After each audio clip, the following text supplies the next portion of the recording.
भगवते वासुदेवाय।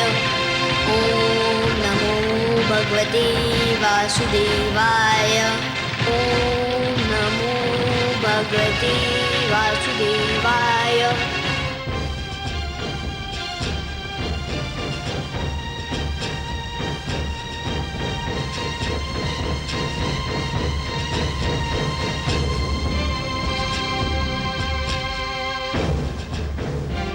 सर्वेश्वर, सर्वेश्वर,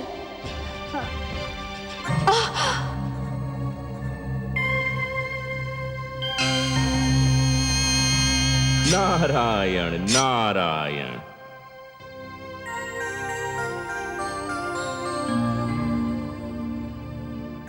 हे देवर्षि, पुत्र प्रहलाद अग्नि में प्रवेश करने जा रहा है।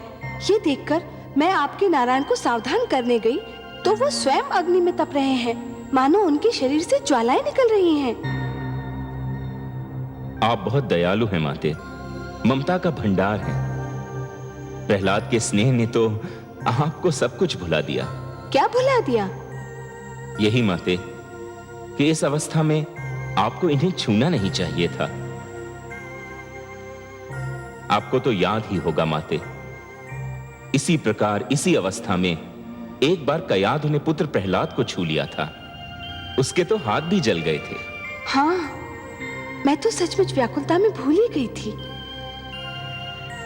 माते, पुत्र प्रहलाद को जो मैंने योग ज्ञान दिया था वह मेरे नारायण की ही तो देन थी।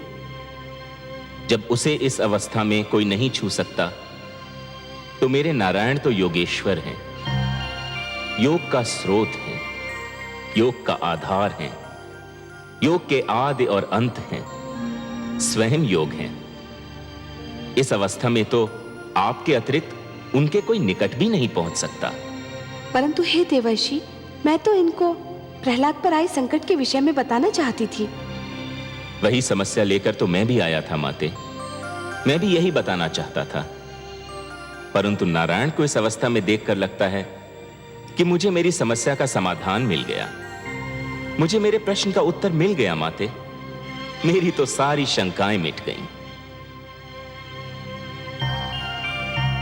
नारायण नारायण।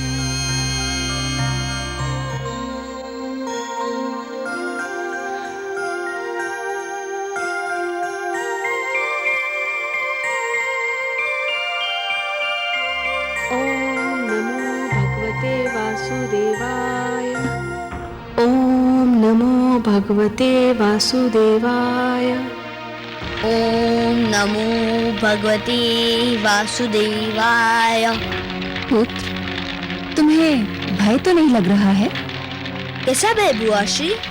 मुझे तो आनंद आ रहा है। जैसे जैसे लपटे मेरी ओर बढ़ रही है, मुझे विचित्र सी शीतलता का अनुभव हो रहा है। लग रहा है जैसे शीतल जल की लहरें मेरे शरीर को छू रही हो। ओम नमो भगवते वासुदेवाय। ओम नमो भगवते वासुदेवाय। ओम नमो भगवते वासुदेवाय। ओम नमो भगवते वासुदेवाय। ओम नमो भगवते वासुदेवाय। ओम नमो भगवते वासुदेवाय।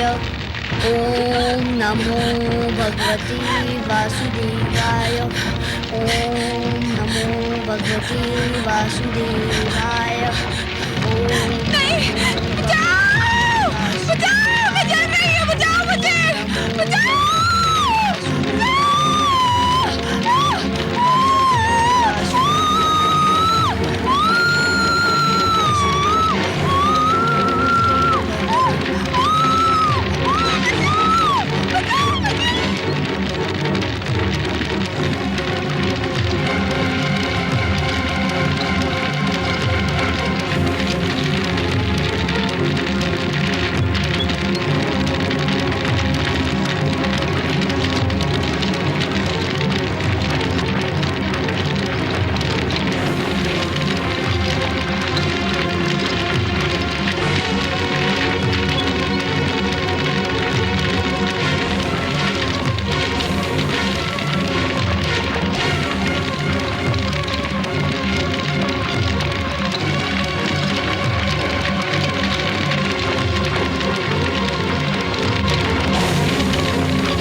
सिंगिका, सिंगिका,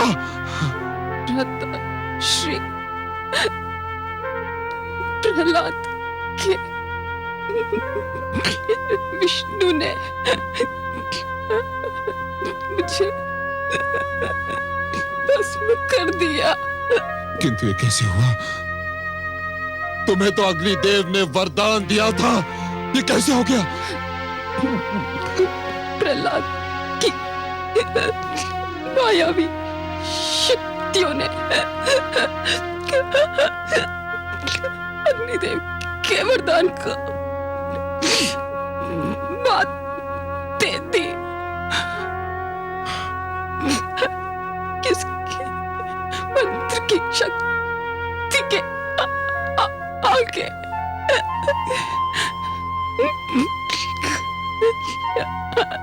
वरदान की शक्ति छीड़ हो गई।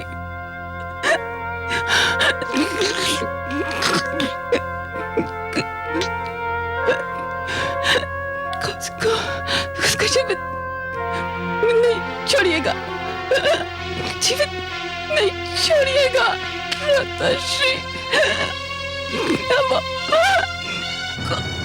हमको भी मार डालेगा। नहीं, सिंगिका, सिंगिका, नहीं।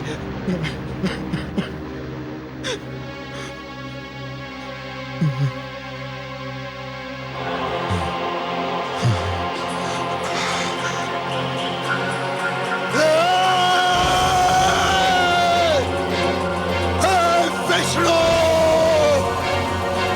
मेरे पैरी, तूने आज अपने पैर की शक्ति दिखा दी, किंतु अब तू मेरी शक्ति देखना। तूने मेरे भ्राताश्री हिरण्याक्ष का वध किया, मेरी बहन सिंगिका को जलाकर राख किया। मैं तुझे कदापि क्षमा नहीं करूंगा जब तक मैं तेरा सर्वनाश नहीं करूंगा, चैन की एक श्वास भी नहीं लूंगा। अब तू मेरे क्रोध के प्रकोप से बच नहीं सकता, सुना तूने?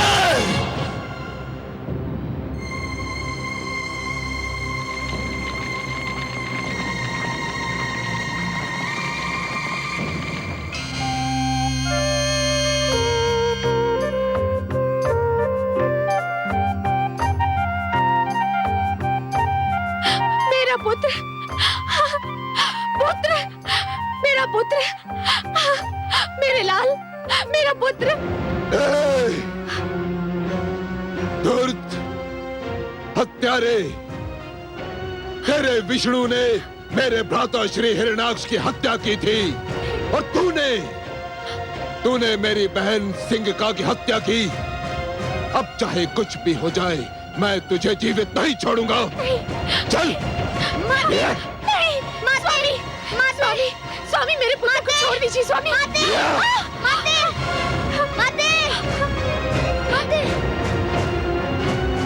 मेरा पुत्र, मेरा पुत्र।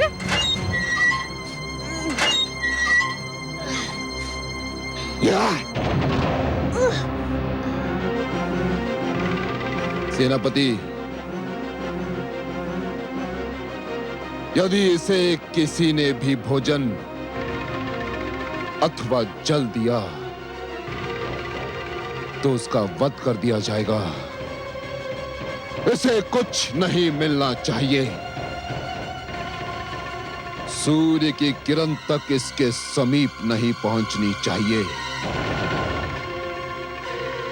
ये अंधकार में ही जिएगा और अंधकार में ही अपना सिर पटक पटक कर अपने प्राण त्याग देगा।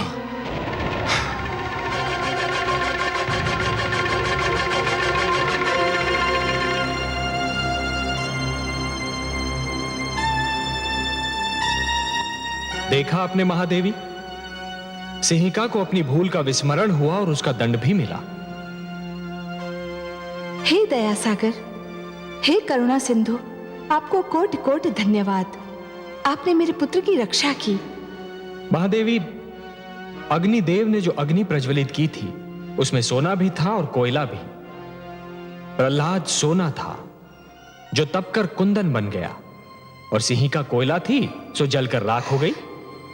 मैं वास्तव में बहुत प्रसन्न हूँ कि अग्निदेव ने सिंहिका को जलाकर भस्म कर दिया। केवल सिंहिका को नहीं महादेवी, सिंहिका के रूप में इस अग्नि ने पाप, खोट, असत्य और अहंकार को जलाकर भस्म कर दिया। इस अग्नि ने तो समस्त संसार के तन मन का सारा मैल जलाकर राख कर दिया। सिंहिका तो जलकर भस्म हो गई, पर अपने पीछे एक इतिहास छोड़ गई। कैसा इतिहास कमल नयन? सिंहिका अग्नि में जलकर होलिका बन गई। उसका सिंहिका नाम भुला दिया जाएगा महादेवी। इतिहास उसे होलिका कहकर पुकारेगा। एक नई परंपरा जन्म ले चुकी है महादेवी। वसंतोत्सव में होलिका को जलाकर पाप का अंत करने की एक परंपरा बन जाएगी। पाप की होली जलाई जाएगी और यह उत्सव मनाया जाएगा रंग खेलकर, गुलाल उड़ाकर। महादेवी, होलिका अब सदा के लिए असत्य की पराजय का एक प्रतीक बनकर रहेगी। परंतु हे सर्वेश्वर, आप देखिएगा, अब हिरण्यकशिपु अपना सारा क्रोध अग्निदेव पर उतारेगा। वो बल खा रहा है, क्योंकि अग्निदेव ने सिंहिका को जो वरदान दिया था वो तो असफल हो गया। मुझे अब अग्निदेव से सहानुभूति हो रही है। महादेवी, जिस प्रकार अग्नि इस्पात को गला तो सकती है परंतु जला नहीं सकती, उसी प्रकार हिरण्यकशिपु देवताओं को आतंकित तो अवश्य कर सकता है, परंतु वो उन्हें मार नहीं सकता। इसीलिए तो मैंने मोहिनी रूप धारण करके देवताओं में अमृत बांटा था कि सारे देवतागण जन्म और मृत्यु के चक्र से बाहर निकल आए। महादेवी, सिंहिका ने तो अपनी करनी का फल पाया, उसे दंड मिला, परंतु अग्निदेव को भी इस प्रश्न का उत्तर अवश्य देना होगा कि सिंहिका के चरित्र को जानते हुए भी उन्होंने उसे इतना महान वरदान क्यों दे दिया। और अग्निदेव का वही उत्तर मनुष्य को कर्म का सही मार्ग दिखाएगा। महादेवी, आज फिर मुझे इंद्रलोक में आना पड़ा, इंद्रासन पर बैठना पड़ा, केवल तुम देवताओं को यह स्मरण कराने के लिए कि अभी तक देवलोक का स्वामी मैं हूं। मैं भगवान हिरण्यकशिपु, अभी तक यह आसन मेरा है, मेरा। अभी तक तुम सब मेरे अधीन हो। मैंने तुम सब पर विजय प्राप्त की थी, तुम सब पर। मैंने तुम्हारे अहंकारी सिर अपनी शक्ति से झुकाए थे, अपनी शक्ति से झुकाए थे मैंने। अग्निदेव, कहाँ हो तुम? सामने आओ।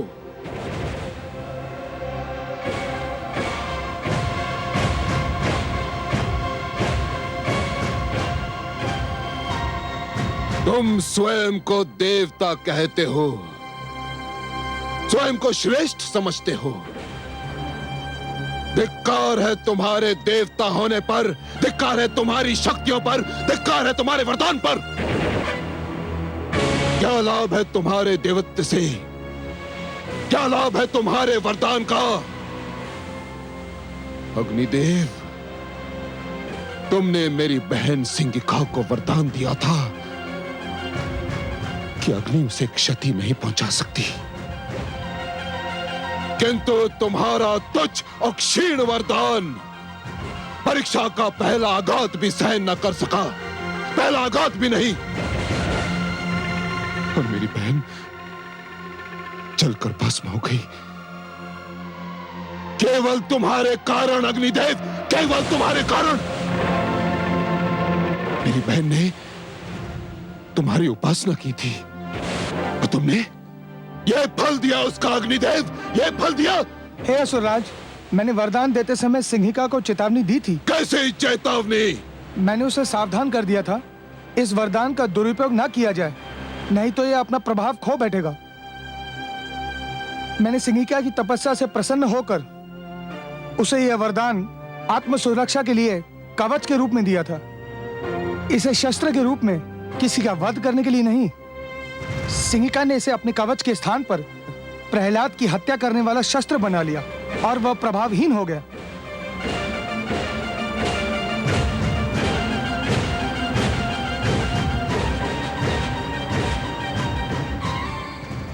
प्रभावहीन हो गया तुम्हारा वरदान। हाँ सुराज, वरदान किसी के लिए अपने सुख का कारण होना चाहिए, किसी और के दुख का कारण नहीं। और सिंहिका ने इस सत्य को भुला दिया, इसलिए वही हुआ जो होना था। इसमें मेरा कोई दोष नहीं और न मेरे दिए हुए वरदान का। सुराज, छली हो तुम,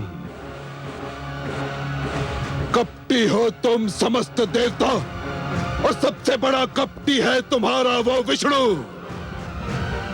यदि उसने तुम सबको छल से अमृत न पिलाया होता तो अभी इसी घड़ी इसी स्थान पर तुम सबके सिर धड़ से अलग कर देता।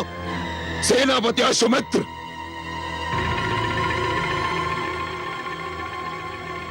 आ गया भगवान। ले जाओ इन समस्त देवताओं को और डाल दो इन्हें कारागार में, जहां ये भी प्रहलाद की भांति अन्न और जल के लिए तरसते रहे, आजीवन सड़ते रहे। ले जाओ। आपकी आज्ञा का पालन होगा। सैनिकों, ले चलो इन देवताओं को। ठहरो, ऐसे नहीं, वैसे ले जाओ जिसके ये देवता योग्य हैं। भेड़ बकरियों की भांति हाँकते हुए ले जाओ इन्हें। चलो। हाँ, चलो।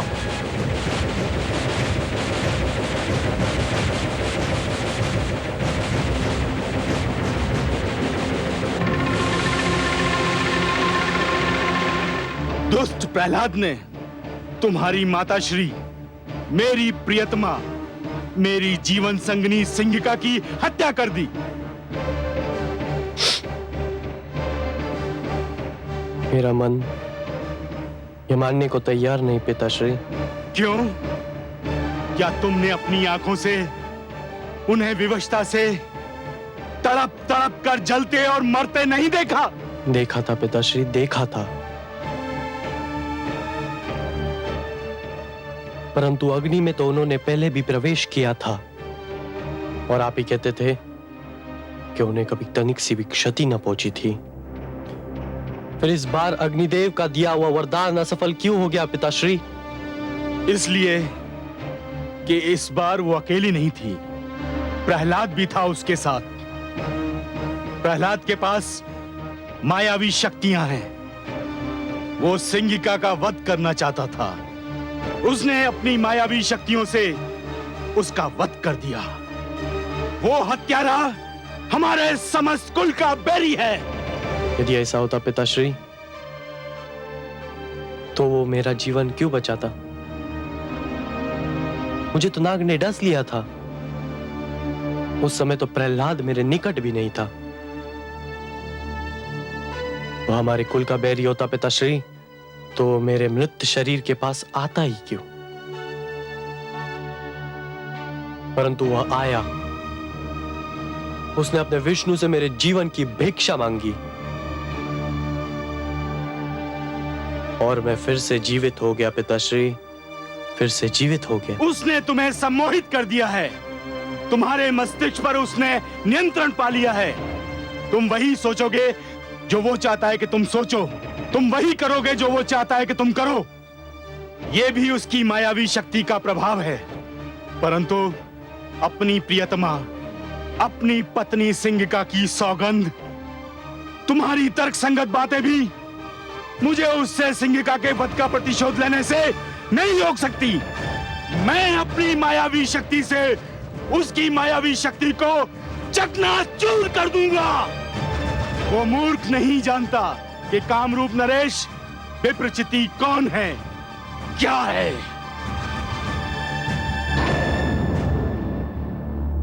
पिताश्री, नारायण नारायण। स्वागत है देवर्षि, आपका स्वागत है। आज हमें कैसे स्मरण किया? आपका स्मरण तो मेरे जीवन का उद्देश्य है, मेरे जीवन का सर्वस्व है। मेरा जीवन ही है लक्ष्मी नारायण। मेरा और कार्य ही क्या है? आपका स्मरण करना और आपकी चर्चा। बताइए, क्या समाचार सुनाने आए हैं? सृष्टि का कौन सा भेद, कौन सा समाचार, कौन सा रहस्य आपसे छिपा है लक्ष्मी नारायण? मैं तो बस अपनी एक उलझन सुलझाने, अपने एक प्रश्न का उत्तर पूछने आपकी सेवा में उपस्थित हुआ हूं। तो पूछिए ना। हे लक्ष्मी नारायण, आप माया के स्रोत हैं, माया का भंडार हैं, माया के रचयिता हैं। फिर ये विप्रचित्ती किस मायावी शक्ति की बात कर रहा है? क्या उसने कोई नई मायावी शक्ति का आविष्कार कर लिया है? नहीं देवर्षि, विप्रचित्ती कोई योगी नहीं है जो किसी शक्ति का आविष्कार कर लेगा। वो तो केवल एक भिक्षुक है, एक याचक है। उसके पास जो भी शक्ति है वो मांगी हुई है, चुराई हुई है। हे देवर्षि, जिस प्रकार यदि कोई व्यक्ति उधार लिए हुए धन को यदि अपनी संपत्ति मानेगा तो बहुत शीघ्र कंगाल हो जाएगा, उसी प्रकार यदि कोई व्यक्ति मांगी हुई शक्ति को अपनी शक्ति समझने लगेगा तो अतिशीघ्र शक्तिहीन हो जाएगा। कर लेने दीजिए उसे परीक्षा इस शक्ति की, क्षण भर आनंद उठा लेने दीजिए उसे इस शक्ति का। वो बेचारा क्या जाने कि जहां से उसे ये एक शक्ति मिली है वहां तो महान शक्तियों का भंडार है। देवर्षि, मैं विप्रचित्ती के इस क्षणिक आनंद को भंग नहीं करना चाहता। देखिए तो सही, वो मूर्ख कितना प्रसन्न हो रहा है।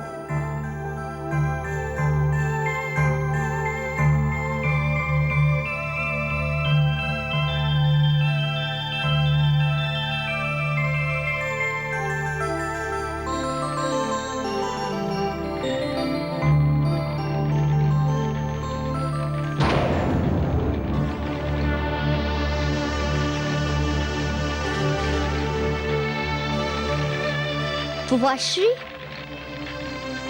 आप? प्रणाम। मुझे बुआश्री की मृत्यु का बहुत दुख है। मैं स्वयं आपके पास शोक व्यक्त करने के लिए आना चाहता था, किंतु दुष्ट! तू मुझे भी अपने छल कपट में फांसना चाहता है, किंतु मैं तुझे ऐसी मृत्यु दूंगा जो तूने कभी सोची भी नहीं होगी। विष्णु ने तुझे अग्नि में जल मरने से तो बचा लिया, किंतु देखता हूं जल में डूब मरने से कैसे बचाएगा। हाँ।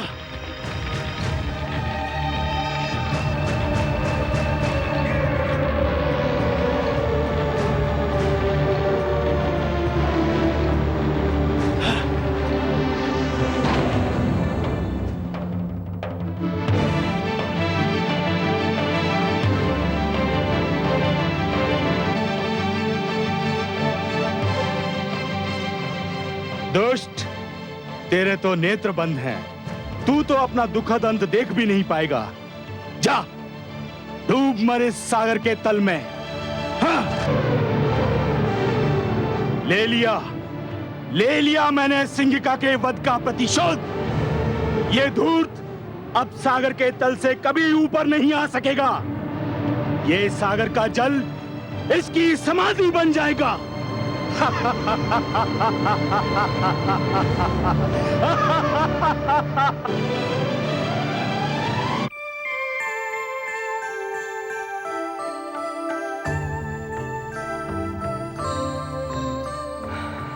क्या हुआ कमल नयन? आपका पुत्र प्रहलाद ननिहाल की यात्रा पर निकला है महादेवी। ननिहाल की यात्रा? कहाँ? आप भूल गई महादेवी, इस बार आपने सागर पुत्री के रूप में जन्म लिया है, तो सागर आपके पिता हुए और उनका घर प्रहलाद का ननिहाल ही तो हुआ। विप्रचित्ती प्रहलाद को सागर में फेंकने निकला है। पिताश्री नहीं जानते कि प्रहलाद को मैंने अपना पुत्र माना है। कुछ अनर्थ ना हो जाए, उसकी रक्षा कीजिए प्रभु। जैसी आपकी इच्छा।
जाने कौन है ये सुंदर बालक,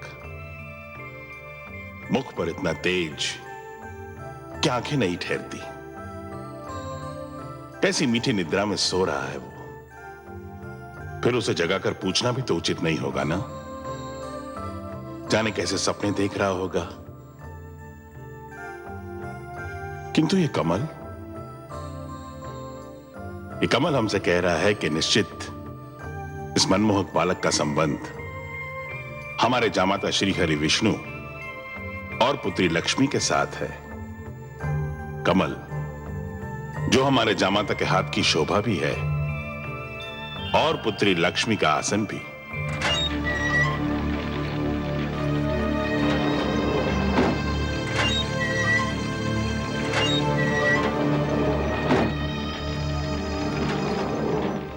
राजकुमार, प्रहरियो शीघ्र इधर आओ।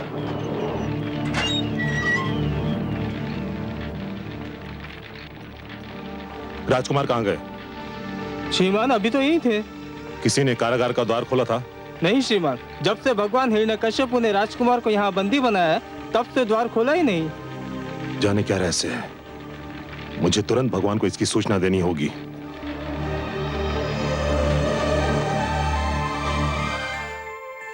हे जनार्दन, इस समय आपका कमल कहाँ है? महादेवी, आपने अपने पुत्र प्रहलाद की रक्षा किए जाने की इच्छा प्रकट की थी ना? मैंने अपने कमल को उसकी शैया बना दिया। आपका पुत्र चैन से सो रहा है। मेरा पुत्र सकुशल तो है ना? महादेवी, जो सकुशल नहीं होते वो इतनी गहरी और मीठी नींद कहां सो पाते हैं। ऐसी निश्चिंत निद्रा तो केवल उन्हीं के भाग्य में होती है जो स्वयं को पूर्ण रूप से ईश्वर को समर्पित करते हैं। आप घबराइए नहीं, आपका पुत्र सकुशल है। विश्वेश्वर सत्य कह रहे हैं पुत्री। प्रणाम पिताश्री। प्रणाम हे सागर देवता। प्रणाम। मैं आपका स्वागत करता हूं। कमल को शैया बना देखकर ही मुझे अनुमान हो गया था कि उस पर सोए हुए बालक का संबंध अवश्य मेरे जामाता और पुत्री से होगा। बहुत गहरा संबंध है पिताश्री। प्रहलाद इनका भक्त है और मैंने उसे अपना पुत्र मान लिया है। तभी तो मैं सोच रहा था कि इतनी छोटी सी आयु में उसके मुख पर इतना तेज, इतना प्रताप कहां से आया। अब ज्ञात हुआ कि ये उसकी भक्ति भावना और तुम्हारे प्रेम का चमत्कार है। वो इस समय कहाँ है पिताश्री? अपने ननिहाल में है। नानी नाना के पास आया है। समस्त सागर संसार उसके अतिथि सत्कार में जुटा हुआ है।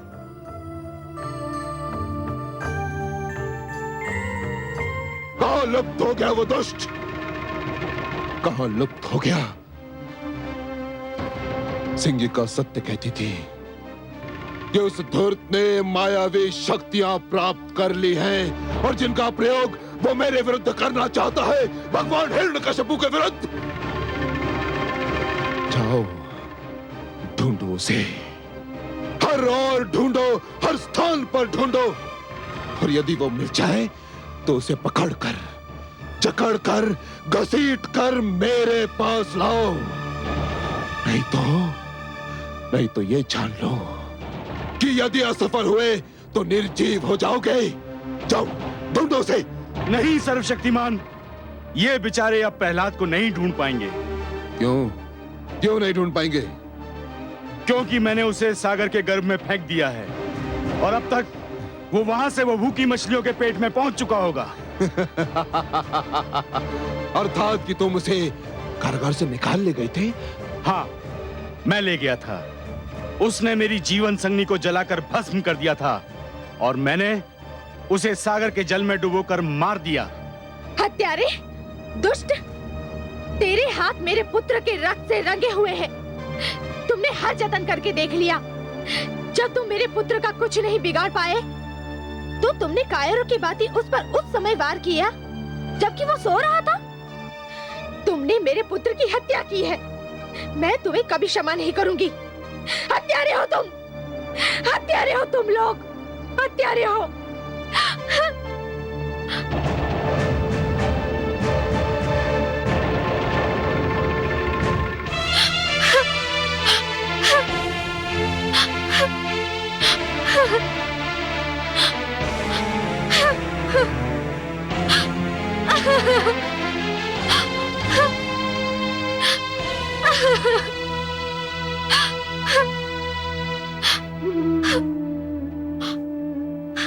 हे समुद्र देव, मैं आपसे अपना पुत्र वापस लूंगी।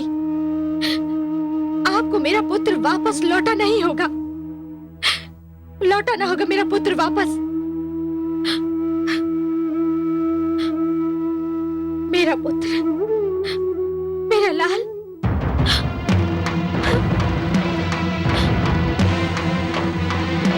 मेरा पुत्र, मेरा लाल। हाय मेरा पुत्र, मेरा पुत्र,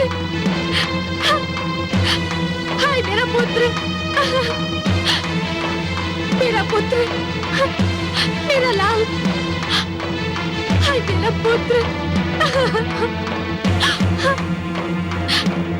मेरे लाल, मेरा पुत्र। हे सागर देव, आप विशाल है, आपका हृदय विशाल है।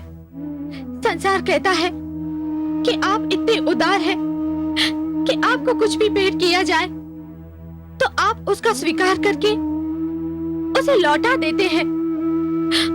हे सागर देव, दानवराज कामरूप नरेश विप्रचित्ती ने मेरे पुत्र प्रहलाद को बलि के रूप में आपकी गोद में फेंक दिया है। एक दुखियारी माँ की पुकार सुन लीजिए सागर देव। मेरे पुत्र प्रहलाद को आपकी गोद से निकालकर मेरी गोद में डाल दीजिए। एक माँ की गोद सुनी है सागर देव। एक माँ अपने पुत्र के जीवन की भीख मांग रही है। हे सागर देव, मुझे मेरा पुत्र लौटा दीजिए, मुझे मेरा पुत्र लौटा दीजिए, मुझे मेरा पुत्र लौटा दीजिए।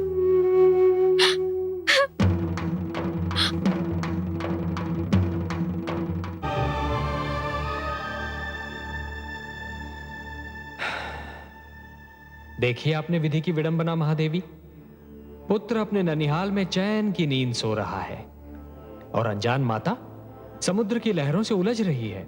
ममता इसी का तो नाम है कमल नयन। पुत्र भले कितना ही सुखी हो, परंतु यदि माता की आंखों से ओझल हो तो माँ को पल भर भी चैन नहीं पड़ता। वो तो पुत्र का मुख देखकर ही जीती है।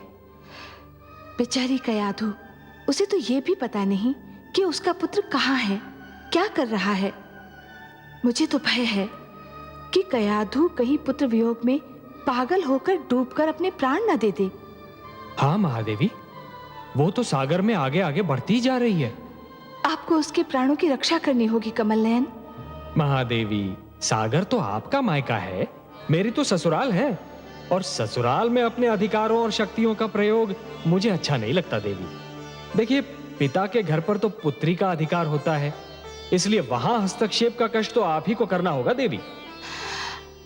आपकी यही इच्छा है तो जाती हूं मैं। कयाधु को यूं डूबकर मरने नहीं दूंगी मैं, वो भी वहां सागर में जो मेरा मायका है।